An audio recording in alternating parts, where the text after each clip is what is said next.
Hai guys, ketemu lagi di podcast Lingkungan Enviro melalui channel Environment Institute bersama saya Mahawan Karuniasa.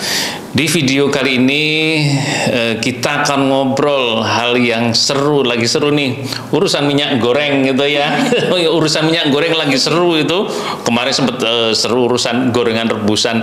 Kali ini akan bicara bagaimana minyak goreng mulai dari perkebunan kelapa sawit sampai konsumsi. Bagaimana sih ceritanya ya guys buat kalian semua. Nah, oleh karena itu ada tamu nih kita dari alumni nih, alumni keren nih, alumni Sekolah Ilmu Lingkungan Universitas Indonesia S2. Jadi gelarnya adalah Magister nih guys ya, Magister Ilmu Lingkungan yang memang bidangnya adalah urusan kelapa sawit dan ya tentu saja sama produknya gitu ya. Namanya Kak Ambar gitu ya. Apa kabar Kak Ambar? Sehat Pak, Alhamdulillah. Waduh, senang sekali nih bisa hadir di podcast Lingkungan Enviro untuk berbagi gitu ya. Nah Kak Ambar, bisa diceritakan ini terkait dengan perkebunan, guys. Ini teman-teman netizen kan tidak semuanya ya tahu betul perkebunan kelapa sawit, nanamnya di mana yang paling baik, jaraknya dan umurnya. Biasanya gitu, gimana itu? Mungkin ada cerita itu bagaimana kelapa sawit ditanam dan dipanenin gitulah gitu. Oh, oke, baik. Sebelumnya terima kasih Pak Mahawan sudah diundang. Saya senang sekali bisa berada di podcast ini. Asik ya gitu ya. Terus gimana Kak? Oke, kalau untuk kelapa sawit itu penanamannya dimulai dari bibit Pak. Jadi mulai dari bibit itu ya. Ada dua jenis, yaitu yang berasal dari kecambah dan juga klon. Oh gitu. Oh ya, jadi kalau dari cambah itu generatif gitu ya. Jadi dari asli pohonnya gitu kan ya, cambah. Ya. Jadi ada dua sumber bibitnya. Nah, di Indonesia sendiri ada sekitar 13 produsen. 13 produsen ya, bibit yang memang bersertifikat. Nah, bibit-bibit itu yang disarankan untuk ditanam karena masa periode kelapa sawitnya cukup panjang. Jadi investasi yang utama itu adalah bibit. Oke, jadi jangan salah nanam bibit kan gitu intinya, karena panjang, bongkar-bongkar yang ulang lagi kan terlalu lama kan itu ya. Oke, jadi ternyata ada bibit yang bersertifikat. Jadi untuk menghasilkan produk yang baik perlu bibit yang baik gitu. Nah, terus untuk ini nanamnya berapa sih jarak itu? Kalau nanam itu? Kalau jarak tanam itu sesuai dengan lokasi dan juga sesuai dengan jenis tanahnya masing-masing. Oke, beda-beda guys jarak tanam. Tapi rata-rata berapa meter kali berapa meter? 8,8 sampai 9,2 Pak. 9,2 gitu ya. Jadi kalau 1 hektar itu berapa tuh isinya berarti ya? 1 hektar itu macam-macam, ada yang 136, 143. Kalau di gambut agak rapat sedikit. Oh gitu. Jadi 150, 160. Oke, jadi antara 120-an sampai 150-an tergantung tanahnya ya. Per hektar. Jadi itu jumlah pohon per hektarnya gitu, kurang lebih seperti itu. Jumlah pokok per hektar kalau di dunia industri ya sebutannya pokok gitu. Iya, kalau guys taunya pokoknya pohonnya segitulah 120 sampai 150. Nah, itu umurnya berapa sih sampai bisa dipanen tuh, mulai diambil buahnya gitu ya?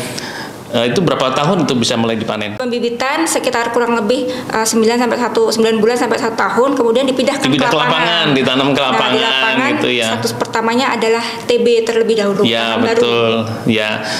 Nah, kemudian berapa tahun ini bisa mulai menghasilkan tandan buah segar namanya kalau tidak salah ya, tandan buah segar. Nah, berapa tahun tuh bisa menghasilkan tandan buah segar? Oke, jadi perjalanannya ketika sudah masa TB selesai kemudian masuk ke TBM. Nah, TBM ini kepanjangannya adalah tanaman belum menghasilkan. Jadi belum menghasilkan gitu ya. Terus masih perawatan, pemeliharaan. Masih didorong untuk masuk ke dari fase vegetatif ke generatif untuk menghasilkan si buah itu sendiri. Betul. Vegetatif itu tumbuhannya makin gede itu vegetatif.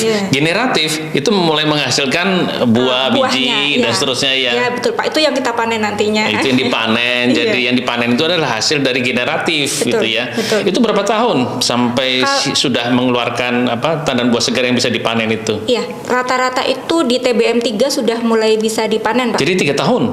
Iya, sekitar 3 tahun. di tahun ketiga itu tahun ya. ketiga ya, cuman masih produksinya masih belum besar gitu, tapi sudah tapi sudah mulai bisa ya. Jadi mulai 3 tahun dipanen dan terus katanya kan ya setiap urusan ada umurnya ya. Nah, mulai setelah dipanen dan seterusnya kan lama-lama tua gitu ya. Kapan itu ditebang diganti yang baru itu? Oke, kami menyebutnya istilahnya replanting ya Pak. Replanting. Jadi yang tua-tua dipangkas ganti tanam yang baru. Itu berapa tahun tuh diganti? Sebetulnya juga tergantung dari produktivitas si kelapa sawit itu sendiri. Kalau untuk di perusahaan, di industri, dievaluasi kira-kira berapa. Kalau seandainya memang sudah tidak produktif lagi di antara umur 20 sampai 25 itu boleh bisa di replanting.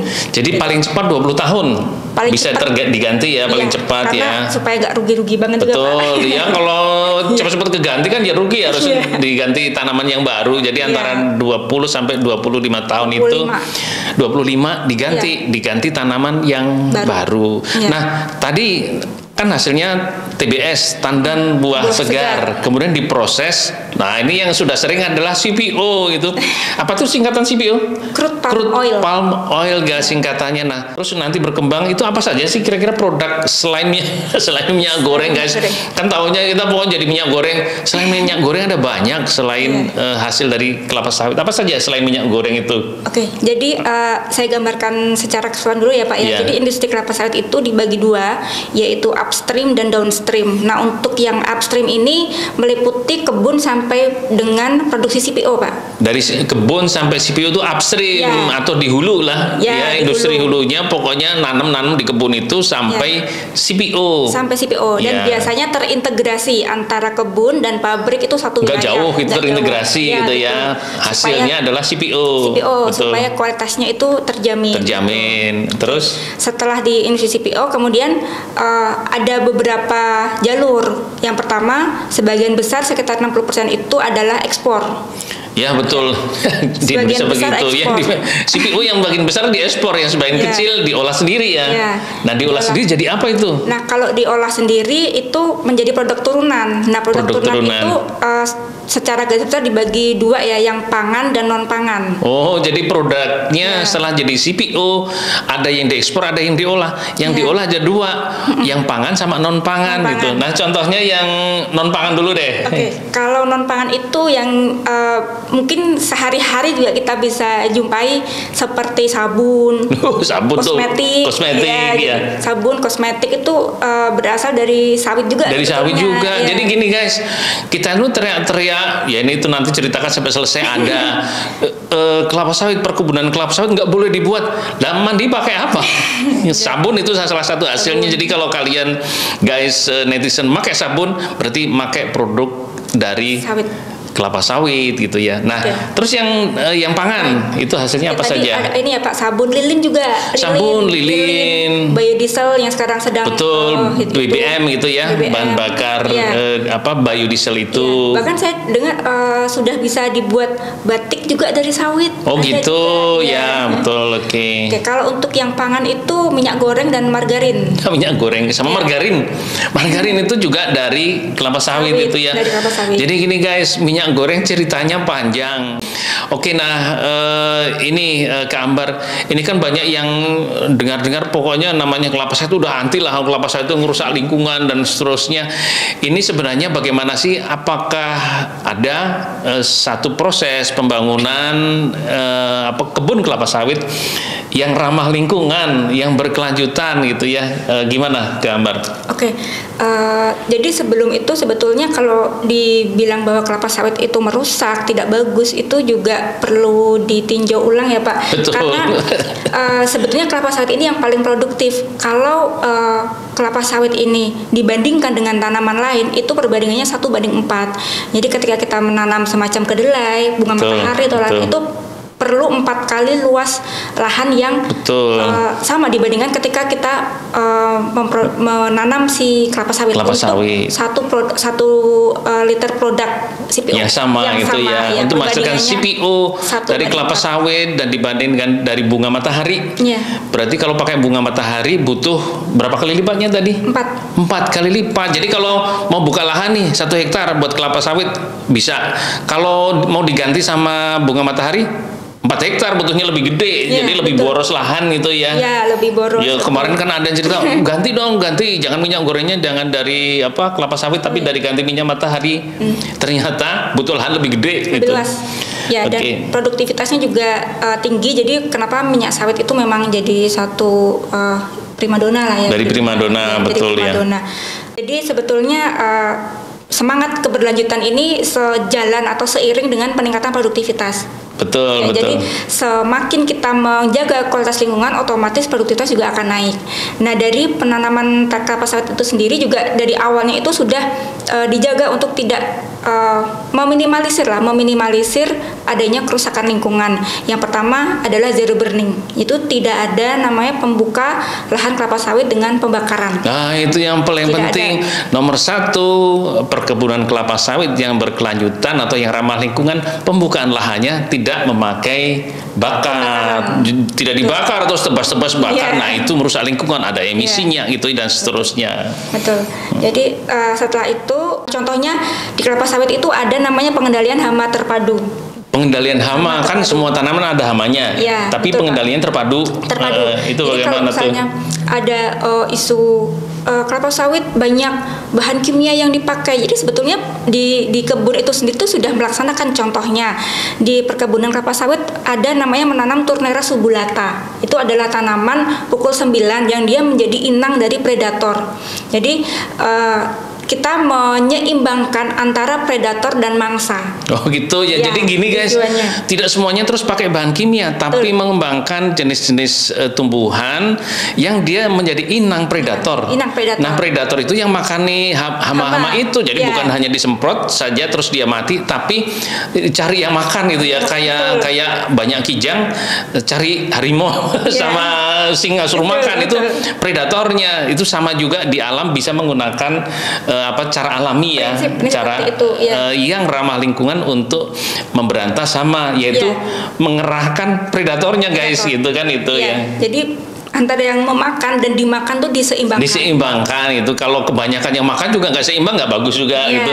betul, Pak. Yang makan juga kurang, hamanya masih ada terus gitu kan ya, betul. Jadi ada Turnera subulata, ada Antigonon. Itu mungkin kalau teman-teman lihat di perkebunan itu cantik sekali ya. Ada kuning-kuning, Betul, ada warna yang bunga-bunga pink. kuning itu ya, betul, bunga ya, kuning betul. Itu memang sengaja ditanam. Jadi bukan untuk Bukan keindahan, kebetulan, ya. bukan untuk keindahan, Bukan untuk keindahan, ada tujuannya, betul, Pak. untuk berkembangnya predator. Ya, bahkan itu dibibitkan sendiri, Pak. Jadi Oke, ada secara pembibitan, khusus. Ya, pembibitan Turnera itu dikhususkan, memang dirawat, dijaga, di-stek, jangan sampai Turnera itu jadi mati. Dari mati Ya, itu kalau ya. ada mati sulam lagi. Oke, jadi karena harus hidup, karena harus menjadi tempat inangnya para Inang, predator. betul. Kalau tumbuhannya mati, predatornya gak ada. Gak Oleh ada. karena itu harus dipelihara. Betul, Pak. Udah keren banget. Ternyata ada seperti itu. Pasti guys nggak tahu itu. Iya. Ternyata Indonesia itu negara gorengan, betul ya? Gimana tuh ceritanya negara gorengan itu? Ya, jadi kalau Indonesia itu memang konsumsi minyaknya tinggi ya. Kalau dilihat dari tahun 2015 sampai dengan 2020 itu cenderung naik. Naik konsumsinya. ya, konsumsinya Betul, Pak. tidak hanya karena jumlah orangnya nambah, Iya. tapi jumlah konsumsi per orangnya juga nambah Per kapitanya gitu ya. terus bertambah, bahkan sampai 11 liter ya, Pak ya. Sampai 11 liter per tahun ya, per kapita. Jadi per tahun. satu orang satu tahun tuh menghabiskan 11 liter minyak goreng kelapa sawit.